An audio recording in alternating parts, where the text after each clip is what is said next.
안녕하세요. 부동산 리더스 클럽의 이정찬 대표입니다.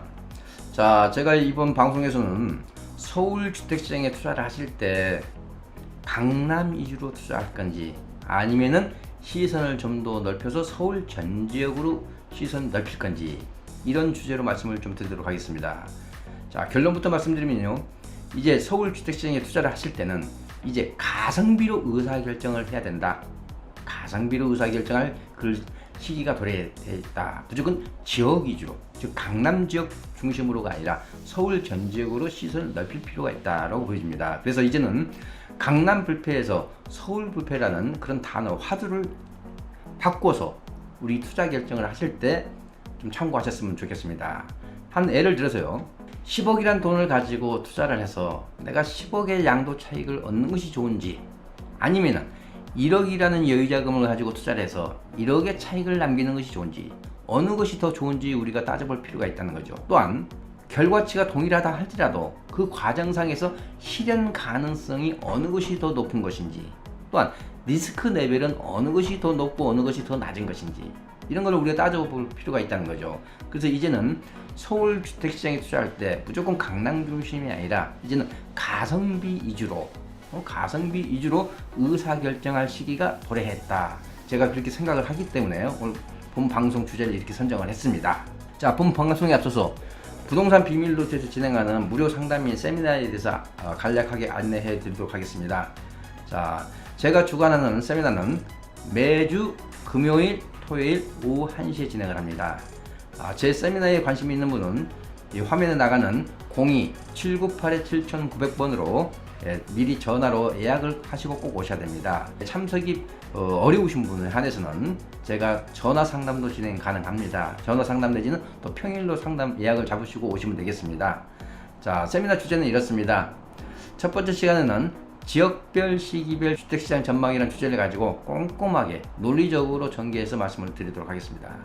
두 번째 시간에는 소액으로 서울 재개발 지역에 투자할 수 있는 노하우나 방법에 대해서 알려드리도록 하겠습니다. 세 번째는 절세 방안, 즉 보유세라든지 양도세를 어떻게 하면은 적법하게 줄일 수 있는지 그런 방법까지도 말씀을 드리도록 하겠습니다.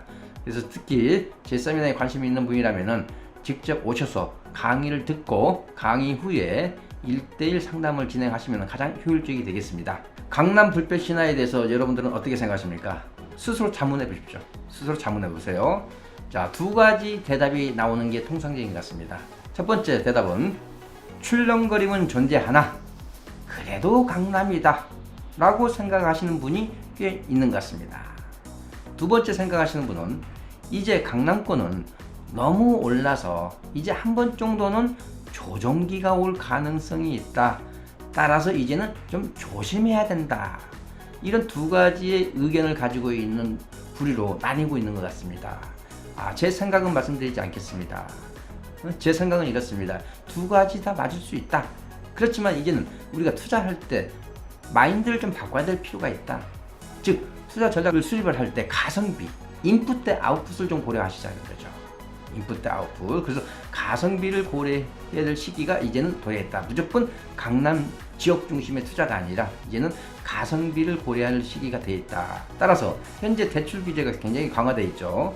자, 매매가 20억 원은 아파트를 전세 끼고 10억을 투자해서 30억이 됐을 때 팔았을 때 10억의 차익을 남기는 게 좋을 건지, 아니면 매매가 4억짜리 아파트를 전세 끼고 1억 투자해서 5억 되는 시점에 파는 게 유리할 건지, 그리고 이렇게 달성되는데 어느 게 더 시간적으로 빨리 실현될 건지, 그런 확률이 어느 곳이 더 높을 건지, 이런 측면에서 우리가 진지하게 고민을 해야 될 그런 시기가 왔다고 보입니다. 따라서 이제는 서울 주택시장에 투자를 할 때도 무조건 지역 중심보다는 가성비를 고려해서 의사결정을 해야 될 시기가 본격적으로 왔다. 자, 그렇다면 현재 강남이라든지 좀 인기가 있다고 하는 마용성 같은 지역에 투자를 할 때 대출이 요즘 안 나오기 때문에 단순하게 전세 끼고 투자를 했을 때 내 돈이 어느 정도 필요하느냐 하는 것을 그 지역을 대표할 수 있는 아파트 몇 개 단지를 사례로 보겠습니다. 자, 먼저 소초구 보겠습니다. 한강변에 위치한 반포 아크로 리버파크 전용 면적 85제곱미터, 우리가 흔히 말하는 33평형 아파트가 되겠죠. 매매가 29억 8천, 이건 실거래가 신고입니다. 그렇기 때문에 30억이나 다름없죠. 전세 16억 5천. 실투자금이 14억 8천입니다. 그렇다면 실투자금이 14억 8천이라고 한다면 취득세까지 고려를 한다면 15억이 넘겠죠? 또 물론 1주택대만 되더라도 기준시가가 9억이 넘기 때문에 종부세, 종합부동산세 대상도 되겠습니다. 자, 이게 이제 서초구의 현실이고요. 강남구 보겠습니다. 대치동에 위치한 레미안 팰리스죠. 재건축돼가지고 새 아파트 된 거죠. 매매가 26억 5천, 전세 13억 5천, 실투자금 13억입니다. 근데 여기는 지금 실거래가입니다. 따라서 호가는 1억 내지 2억 정도 더 높습니다. 따라서 실투자금이 1억 정도 더 추가로 필요할 수도 있는 지역이 되겠습니다. 자, 송파구 보겠습니다. 잠실 리센츠 매매가 18억 7천, 전세 9억 천, 실투자금 9억 6천 정도 되겠고요. 강동구는 그동안에 좀 저평가되거나 공급이 좀 많은 지역이 되겠습니다. 고덕 레미안 힐스테이트 같은 경우는 매매가 12억, 전세 6억 해서 실투자금이 한 6억 정도 필요한 지역이 되겠습니다. 자, 용산 보겠습니다. 용산은 이제 주상복합 아파트가 많거나 좀 오래된 아파트가 많거나 중대형 아파트가 많습니다. 그러기 때문에 뭐랄까요, 이 신계동에 위치한 이편한 세상이 대표한다고 보기에는 좀 어렵습니다. 그렇지만 한 예를 보겠습니다. 신계 이편한 세상 매매가 13억 8천, 전세 6억 8천, 한 7억 정도 필요한 투자처가 되겠고요. 자, 성동구 같은 경우는 성수동, 금호동, 옥수동이 대표합니다만은 그래도 새 아파트면서 상당히 가격이 높게 형성된 행당동의 서울숲 리베브 자이를 보겠습니다. 매매가 15억, 전세 7억 5천, 실투자금 7억 5천 정도가 되겠습니다. 자, 그다음에 이제 마포구 보겠습니다. 마포 쪽에서는 아무래도 대표할 수 있는 레미안 프루지오를 보겠습니다. 매매가 15억, 전세 7억 5천 해서 한 7억 5천 정도 필요한 지역이 되겠고요. 동작구 한강변에 위치한 흑석동 마크 힐스 보겠습니다. 매매가 14억, 전세 7억, 실투자금 7억. 바로 마크 힐스 옆에 있는 리버하임 같은 경우는 이보다 가격이 더 높게 형성되어 있죠. 자, 영등포구 보겠습니다. 신길 뉴타운에 있는 STM 보겠습니다. 매매가 12억, 전세 5억 7천에서 한 6억 3천 정도가 필요한 지역이 되겠고요. 광진구, 새 아파트가 별로 없는 지역이죠. 그 안에서도 이제 상대적으로 새 아파트라고 할 수 있는 광장동에 위치한 힐스테이트를 보겠습니다. 매매가 15억 8천, 전세 10억 해서 한 5억 8천 정도가 필요한 지역이 되겠습니다. 자, 그러면 이제 도심 쪽으로 보겠습니다. 종로구, 뉴타운 재개발 지역이죠. 경희궁 자이. 매매가 15억 3천, 굉장히 높게 형성되어 있죠. 전세 9억, 실투자금 6억 3천 정도 되겠고요. 서울 중구 같은 경우는 상대적으로 새 아파트가 없습니다. 없는 지역 안에서도 그래도 대표할 수 있는 게 신당동에 위치한 청구 이편한 세상을 보겠습니다. 매매가 12억, 전세 6억 8천에서 한 5억 2천 정도. 자, 이렇게 본다면은 강남권이나 좀 인기 있다고 하는 지역은 적어도 내 돈이 5억 이상은 가지고 있어야 접근이 가능한 게 작금의 현실이 되겠습니다. 자, 그렇다면은 5억 이하를 가지고 서울 지역에 투자를 할 때, 그렇다면 비인기 지역의 수준을 좀 살펴보도록 하겠습니다. 자, 은평구 보겠습니다. 구파발역에 있는 인근에 있는 9단지 레미안 아파트 보겠습니다. 매매가 7억에 전세 4억 5천 한다면 2억 5천이면 투자가 가능하겠죠. 자, 그 다음에 성북구 기름뉴타운 쪽에 있는 레미안 센터 보겠습니다. 매매가 8억 5천, 전세 5억, 3억 5천 수준이 되겠습니다. 자, 금천구 보겠습니다. 독산역 인근에 있는 롯데캐슬, 매매가 8억 8천, 전세 5억 4천에서 3억 4천 정도가 필요한 지역이 되겠습니다. 자, 구로구 신도림역 더블역세권에 위치한 이편한 4차를 보겠습니다. 10억 9천, 전세 6억 5천에서 실자금 4억 4천.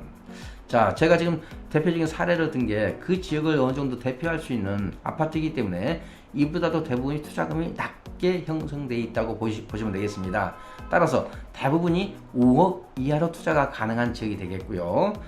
또한 대표할 수 있는 아파트를 제가 사례로 들었기 때문에 2억 아래로 투자 가능한 아파트가 다수 존재하고 있습니다. 자, 그렇다면 우리가 강남이나 좀 인기 있는 지역이 아니라 서울의 비인기 지역에 있는 아파트에 관심을 주어야 하는 이유, 그런 사유를 한 4가지 정도 정리해서 말씀을 드리도록 하겠습니다. 첫 번째는 초기 투자금이 적다는 겁니다. 즉, 강남이나 좀 인기 있는 지역에 비해서 3분의 1 수준의 투자금이 필요하다는 거죠. 그러면 왜 투자금이 적다고 무조건 좋은 거냐? 아니죠. 그만큼 리스크 레벨을 낮출 수 있다는 장점이 있다는 거죠. 지금 같은 시장 상황, 즉 불확실성이 굉장히 커지고 있죠. 미중 무역 전쟁, 한일 무역 전쟁, 이런 자금의 시장 상황을 반영을 해서 우리가 어느 정도 리스크 레벨을 낮추는 그런 지혜가 필요한 시기이기 때문에 초기 투자금이 적다고 하는 게 첫 번째 사유가 되겠고요. 두 번째 사유는 가성비입니다. 가성비. 즉 투자금 대비 추가 상승 여력이 어느 게 더 높느냐 이거죠.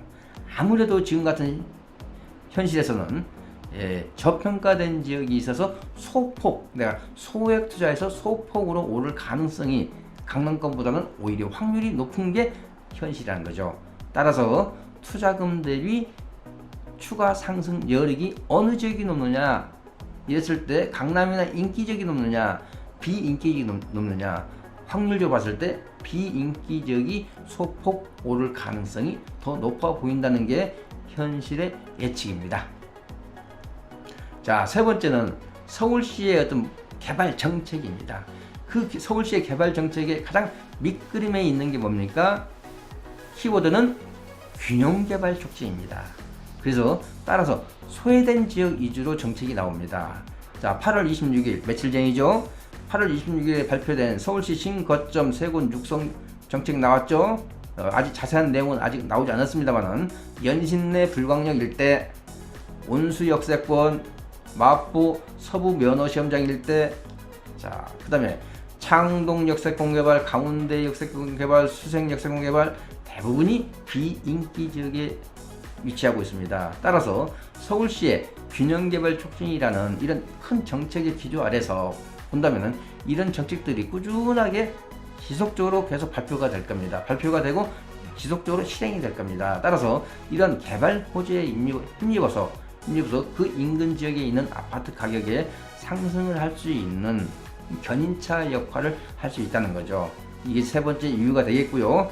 네 번째는 있습니다. 돈의 흐름의 특성입니다. 즉 규제가 강한 시기에는 상대적으로 규제가 낮은 쪽으로 돈의 흐름이 흘러가게 되어 있습니다. 그럼 서울 같은 경우는 전반적으로 전부 투기 과열지구죠.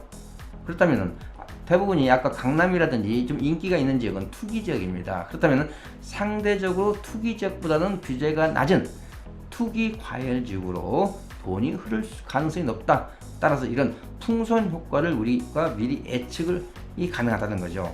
따라서 이런 네 가지 이유를 들어서 제가 강남이나 인기 지역보다는 그래도 비인기 지역에 우리가 관심을 이제는 두어야 될 시기가 왔다. 따라서 이제는 강남 불패라는 용어에 집착하지 마시고 이제는 서울 불패라는 용어에 우리가 몰두할 필요가 있다는 거죠. 따라서 지역을 좀 더 넓혀서 보시고 시선을 넓혀 보시는 그런 지혜가 필요한 시점이 지금이다라고 보여집니다. 자, 그렇다면은 이제 서울 불패, 즉 강남 불패에서 이제 서울 불패로 왔어요. 그러면 그 다음은 혹시 수도권 불패 아닐까 이렇게 생각하시는 분도 있을 수 있겠죠. 제가 결론부터 말씀드리면은 아직은 시기상조다라고 보여집니다. 자, 그러면 아직은 시기상조다라고 보는 이유가 크게 세 가지입니다. 첫 번째, 미분양 아파트의 공포가 아직도 도사리고 있고 현실화되고 있습니다. 지금도 미분양 관리지역이 있고 미분양 아파트가 쌓이고 있습니다. 자, 어느 통계에 보면은 내년도 2020년도에 수도권의 미분양 아파트가 3만 가구에 육박할 거다 이렇게 말씀하시는 제가 자료를 본 적은 있습니다. 그 자료가 정확하냐 부족하냐 이걸 따지지는 않겠습니다. 어찌됐든 내년도에 수도권의 미분양 아파트가 늘어나는 것만큼은 거의 확실해 보입니다. 그렇기 때문에 미분양 아파트가 존재하고 있는 상태에서 기존 재고 아파트의 가격이 올라갈 가능성은 확률적으로 낮을 수밖에 없겠죠. 따라서 미분양 아파트가 늘어나고 있는 그런 시장에서 우리가 차익 실현한다는 것은 상대적으로 확률로 굉장히 낮다 하는 게 첫 번째 이유가 되겠고요. 두 번째는 역전세난입니다. 현재도 경기 남부권역, 즉 평택, 안성, 오산, 안산 이쪽은 현재도 역전세가 굉장히 심한 지역입니다. 이런 역전세가 수도권 전반적으로 확대될 가능성이 높다는 거죠. 자, 역전세난이 오면 어때요? 집주인의 지갑에서 추가적으로 돈이 나가야 되겠죠. 그렇기 때문에 이런 역전세난이 오게 되면은 추가적으로 돈이 나가는 것도 문제입니다만은 기존 아파트 가격이 올라갈 수 있는 상승 동력 자체를 꺾어 놓는다는 거죠. 자, 이게 두 번째 이유가 되겠고요. 세 번째는 3기 신도시를 언급을 안 할 수가 없습니다. 왜냐? 3기 신도시는 기본적으로 서울의 주택 수요를 분산시키는 정책입니다. 그렇기 때문에 수도권에 있는 1기나 2기 신도시보다 대부분 입지가 좋은 게 현실입니다. 따라서 3기 신도시가 본격적으로 공급을 하게 되면은요, 아무래도 3기 신도시보다 먼 외곽 지역은 공급 증가에 따른 위험으로부터 회피하기가 굉장히 어려워 보입니다.